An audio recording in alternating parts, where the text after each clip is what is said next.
Hi there, and welcome you all to the fourth episode on how to start a business. Now, remember on the third session or the third episode, we end up our discussion talking about goodwill, as we call it sometimes funny. And from that point, some people thought that I am against the goodwill and I should negotiate hardly and aggressively with the seller of the business and not to pay the goodwill or the trademark as sometimes they call it. Now, the idea, in fact, as I mentioned it before, and I repeat it here, I say, yes, pay the goodwill if the business is good, but it is not good, and it is wasting of your money and wasting of your time and wasting of even if your career if you don't have job, that if you pay for the if you pay the goodwill for the bad business. Now, let me concentrate today on this area and talk about it in more details. Now, if you want to pay the goodwill, you have to make, as I said, your job. You have to make your homework. You have to do your study. You have to make your research. You have to make your search in order to make the knowledge. That is from day one, and I'm keeping telling you knowledge is very important, and there is nothing better than knowledge if you want to take a decision. Now, first of all, if you want to pay for the goodwill, and before you paying the amount or the price for the goodwill, that is the selling price of the business plus this value of the goodwill, you have to focus on the following. Number one, you have to make a foreseeable study, or let's call it a study on your foreseeable profit. That is, we are going to gain from that business. Don't keep silent. Don't close your eyes and pay for it. You have to give your time. You have to give yourself time in order to bring this information. How much profit you are going to gain from the business. That's mean, is it worth it to pay for the goodwill? Is the business profitable? So you have to make foreseeable profit study. Okay, the prospected profit. Is it profitable? This business, is it profitable? So if it is profitable, so why the seller want to sell, or he or she want to sell the business? What's wrong with the business? So you have to make a study on the profit, and I say again, I repeat it, underline it, what foreseeable or future profit. Maybe the condition is different nowadays. Maybe something happened. Okay, either to the business, either to the area, either to the country or to the government or to this type of a product or service. You have to make your study before you pay for the goodwill. Number two, you have to make a study for your improvement. That's mean can you improve the business? If, for example, let's say this business is making sales and the turnover is okay, but it's pay, let's say, too much expense. So that's mean, can you make moderate expense in order to increase the profit? Can you improve the product?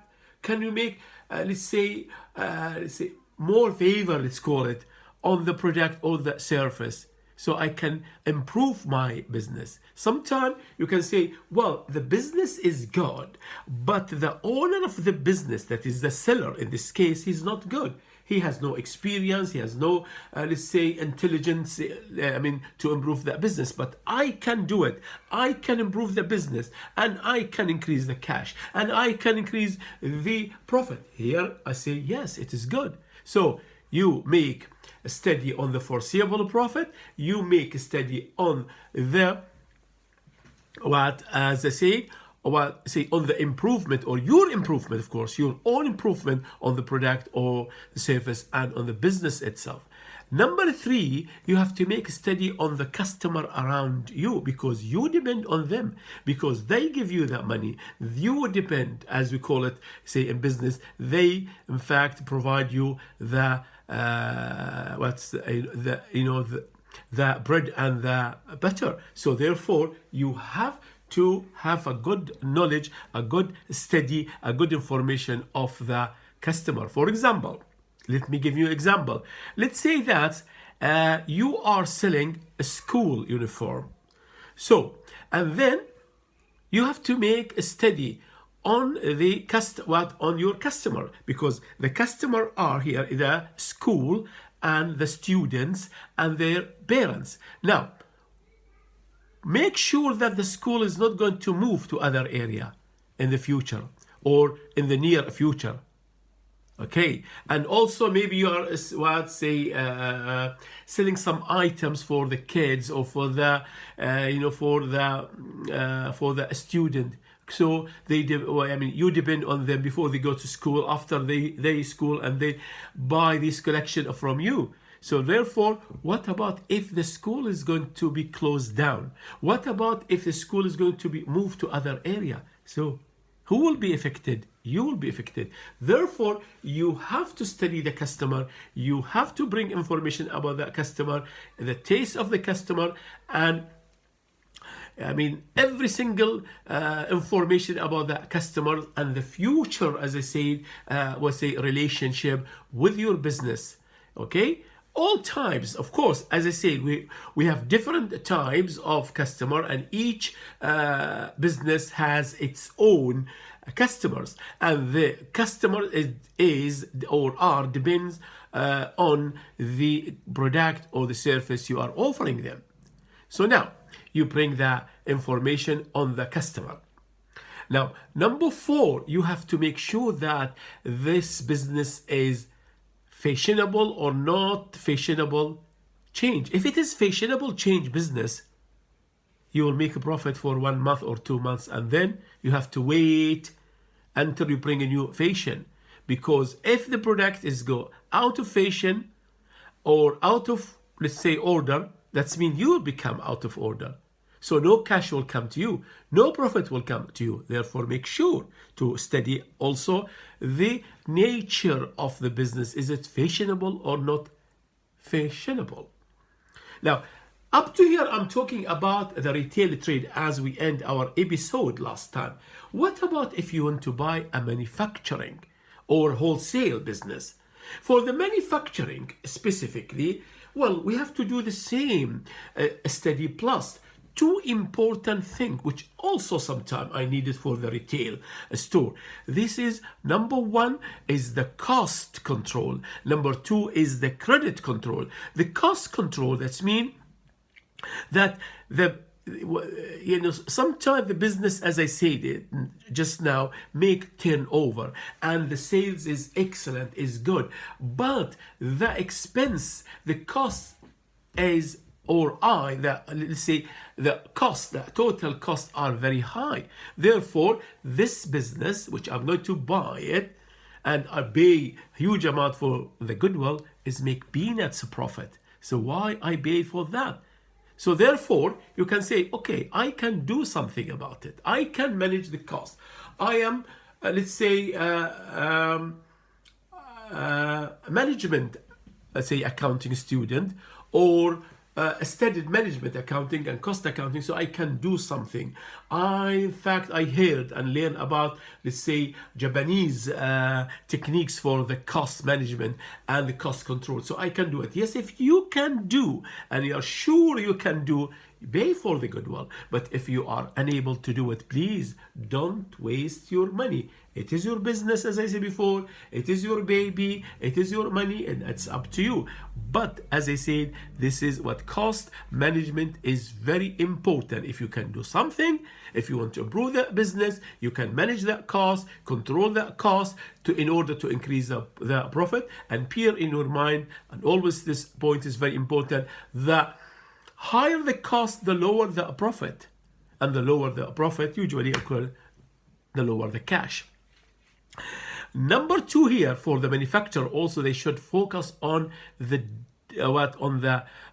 credit control, which means that they have to make an aging analysis. They should have a good team for collecting the money, chasing the customer from time to time to bring the money in. If you cannot bring the money in, that means your bad debts is big or huge, or even the existing business, they have big amount of bad debts period in your mind. So why you pay that goodwill for this type of business? So if you have the ability and the capability of managing your credit, and you have the techniques to deal with the customer, especially the bad customer or the doubtful customer or those who are slow in paying, okay, pay for the goodwill and do your job, okay, properly, and you have to work a little bit harder.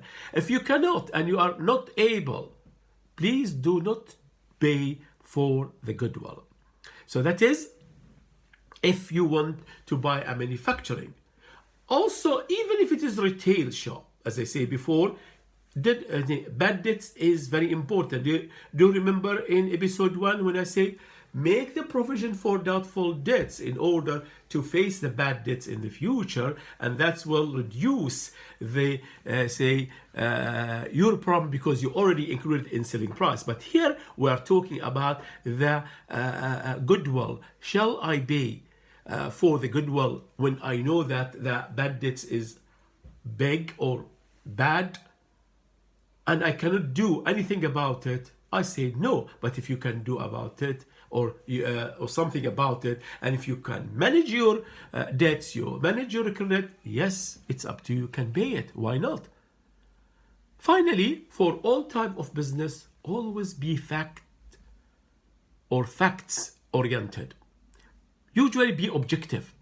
Don't only depend on theory, what the selling or the seller is telling you, what some customer telling you, what's the news are saying, okay? Or even the analysts sometimes.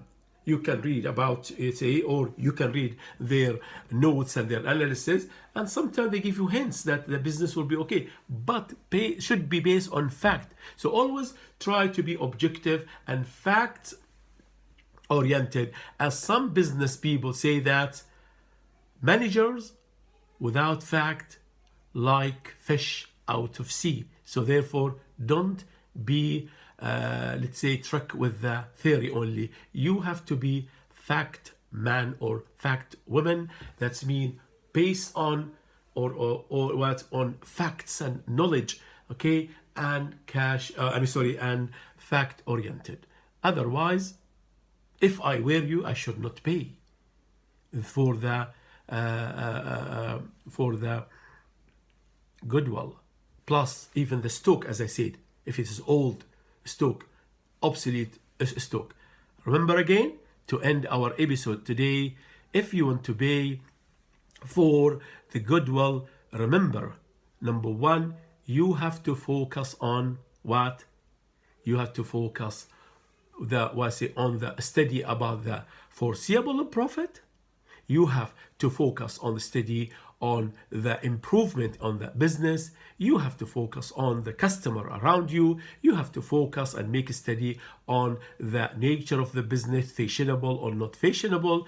And if it is manufacturing, okay, you have to say, plus I have to look at and make a study on and bring information and knowledge about the cost control and the credit control. And finally, I should be facts-oriented and objective businessman or businesswoman.